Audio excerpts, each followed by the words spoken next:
புது கலர்ஸ் புது ஃபேஷனோட தி சென்னை சில்க்ஸ்ல இந்த பொங்கலை ஓஹோன்னு கொண்டாடுங்க. தி சென்னை சில்க்ஸ், ஸ்ரீநகர், வேளச்சேரி, குரோம்பேட் மற்றும் திருவள்ளூர். அது ஏதோ அவர் தயாராக இருப்பதைப் போலவும் நாங்கள் தான் பேச வராமல் இருப்பதை போன்றவும் ஒரு பொய்த் தோற்றத்தை கொடுப்பதற்கு அவர் மக்களிடம் முயற்சிக்கிறார். நான் மக்களுக்கு சொல்லிக் கொள்வேன், நாங்கள் தொடர்ந்து சொல்லுகிறோம், எங்களை பேச்சுவார்த்தைக்கு முறைப்படி அழைத்தால் கட்டாயமாக நாங்கள் வர தயார், இரவோ பகலோ எங்கோ வர தயார் என்று நாங்கள் சொல்லிவிட்டோம். ஆனால் இதுவரை எந்த அழைப்பும் அவர்கள் தரப்பில் இருந்து கிடையாது. ஒன்று. இரண்டு, இன்றைக்கு மாநிலம் முழுவதும் பஸ் நிலையங்களிலே மறியல் போராட்டம், இங்கேயும் முற்றுகை மறியல் போராட்டம் என்று சொல்லியிருப்பதற்கு காரணம் எங்களுடைய போராட்டத்தை தீவிரப்படுத்துவதுதான்.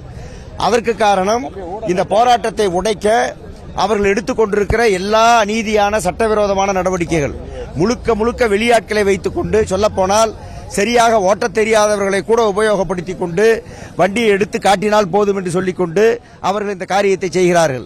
ஒரே வண்டியை எடுத்து 3 ரூட்டில் மாறி மாறி ஓட்டி காட்டி வண்டி ஓடுகிறது என்கிற ஒரு தோற்றத்தை உண்டாக்குவதற்கு முயற்சிக்கிறார்கள். இதுவெல்லாம் மக்களை ஏமாற்றுகிற ஏற்பாடு. எங்களுடைய கோரிக்கைகள் அதையெல்லாம் நிறைவேற்றிவிட்டதாகவும் கூட அவர் ஒரு பொய்யை சொல்லிக் கொண்டிருக்கிறார். அதுபோல ஒரு பெரிய உண்மைக்கு மாறான காரியம் எதுவும் கிடையாது. வரவுக்கும் செலவுக்குமான அந்த தொகை இதுவரைக்கும் அவர்கள் கொடுக்கவில்லை. 22ஆம் ஆண்டு ஏப்ரலிலேயே தொடங்கி இருக்க வேண்டிய தொகை இன்னும் கொடுக்கவில்லை. கொடுத்திருந்தால் இன்றைய கோரிக்கையே வந்திருக்காது.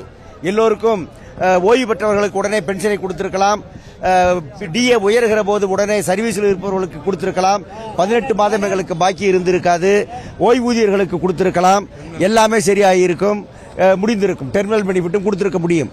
ஆகவே இன்றைக்கு இந்த அதை கொடுக்கலங்கிறது ஒன்று. 2, ஓய்வூதியர்களுடைய பஞ்சப்படி என்பதை அவர்கள் 8 ஆண்டுகளாக நிறுத்தியிருக்கிறார்கள் என்கிற உண்மையை ஏதோ இந்த முழு பூசணிக்காய் சோத்துல மறைக்கிற மாதிரி சொல்லாமல் இருந்தால் அது மக்களுக்கு தெரியாது என்று நினைக்கிறார்கள்.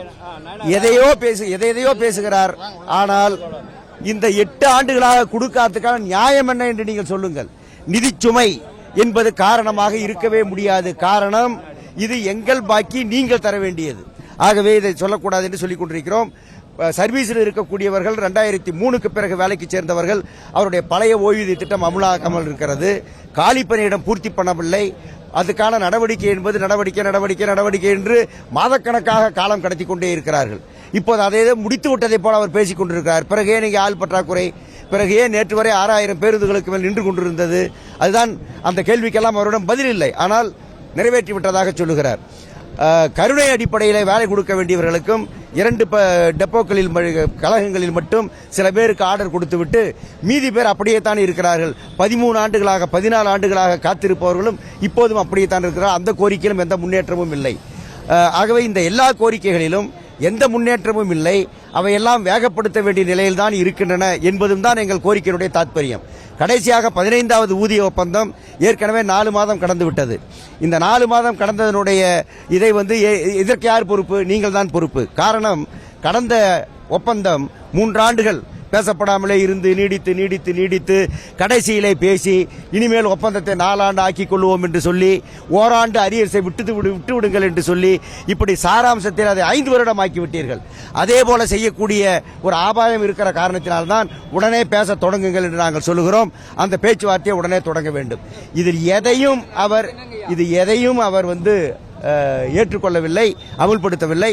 பொங்கலுக்கு பிறகுதான் என்று அவர் பேசிக் கொண்டிருக்கிறார். இதை நாங்கள் ஏற்க முடியாது. அமைச்சர் தெரிவிச்சிருக்கார், போக்குவரத்துறை அமைச்சர், தொழிற்சங்கம் கூப்பிடுறதுக்கு வரேன்னு சொல்றாரு அவரு. இது நீங்க அழைப்படுப்பீங்களா? அது ஜனங்களை ஏமாத்துற வேலை. போற பேச்சுவார்த்தைக்கு கூப்பிட வேண்டியது நிறுவனம், நிர்வாகம் தான். இந்த மாதிரி நீங்க ஏன் போராடுறீங்க வாங்கன்னு. அவர் தான் இந்த நிறுவனத்தினுடைய அதிபர், சொல்ல போனா அவர் தான் முதலாளி. அவர் தான் எங்களை கூப்பிடுவே தவிர நாங்க கூப்பிட்டா அவர் வர தயாருங்கிறத ஜனங்களை டைவர்ட் பண்ற வேலை. நாங்க ஏதோ வராம இருக்கிற மாதிரி இது ரொம்ப மோசமான வேலை.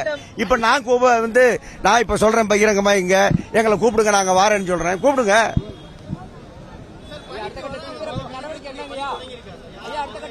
அதுக்கான எல்லா தயாரிப்பும் இருக்கிறது. மெமோக்கள் ஆரம்பித்திருக்கிறார்கள், அதற்கான லிஸ்ட் எடுத்துக் கொண்டிருக்கிறார்கள். பலதெல்லாம் நடக்கும். சிலருக்கு சஸ்பென்ஷன் வரும், இப்படிலாம் வரும். அது வரும்போது நாங்க பார்ப்போம். சொல்லலையே. சொல்லல. உண்மை இல்லை. நீங்க பல இடங்கள்ல தமிழ்நாடு முழுவதும் நீங்க வந்து பல பேருந்து நிலையங்கள்ல மத்தல பாத்தீங்கன்னாக்கா பேருந்துகள் பாதி கூட பேருந்து நிலையங்கள்லயே கிடையாது. மக்கள் வந்து மந்தையாக நிற்கிற காட்சி சென்னையிலும் நீங்கள் பார்க்கலாம், கோயம்பேட்டில் பார்க்கலாம், மற்றதில் பார்க்கலாம். உதாரணத்துக்கு சொல்லுகிறேன், விழுப்புரத்திற்கு ஓட வேண்டிய 219 சர்வீஸ் மற்றதுல இன்னைக்கு வந்து 100 சர்வீஸ் கூட அவங்களால ஓட்ட முடியல. இப்ப நீங்க கோயம்பேட்டை போய் பார்க்கலாம், இதான் நிலவரம். ஆகவே சென்னையில வந்து ஒரு பஸ்ஸை எடுத்து அதையே 3 ரூட்ல மாத்தி ஓட்டி காட்டி ஓடுவதாக படம் காட்டுகிறார்கள். நீங்க உன்னிப்பா கவனிச்சீங்கன்னா உங்களுக்கே அது தெரியும்.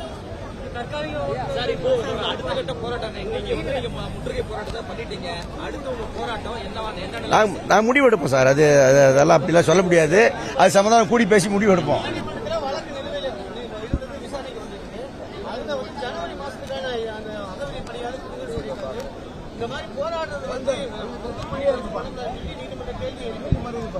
நீதிமன்றம் அப்படி கேள்வி எழுப்பவில்லை.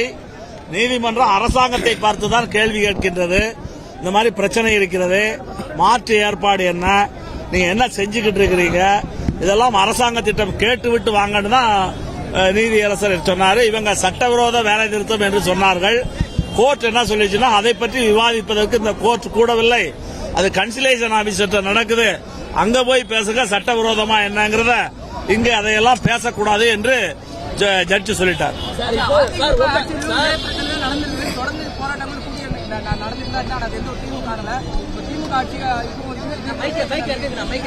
அது அங்க கேட்கணும் சார்.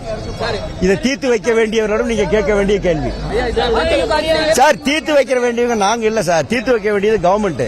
அங்க போய் கேளுங்க தீர்த்து வைக்கிறது சம்பந்தம். போராட்டத்துக்கு ஆதரவு தராம அரசுக்கு ஆதரவு தெரிவிச்சு நிலைப்பாடு எடுக்க வேண்டிய காரணம் என்ன? அவருடைய கட்சி விசுவாசம், அவருடைய அரசியல் விசுவாசம். நாங்க அரசியல் பண்றதாக சொல்றாங்க. உண்மையில தங்களுடைய கட்சி ஆட்சிக்காக அரசியல் காரணமாக இந்த கோரிக்கையை, அவர்களே போராடிய கோரிக்கையை விட்டு எதிர்த்து நிற்பது எல்பிஎஃப் இப்போது எடுத்திருக்கிற தவறான நடவடிக்கை.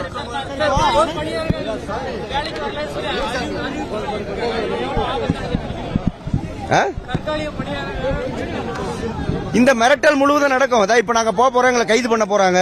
இதையெல்லாம் போராட்டத்தில் நாங்க எதிர்கொள்ளத்தான் வேணும், எதிர்கொள்வோம், அவ்வளவுதான்.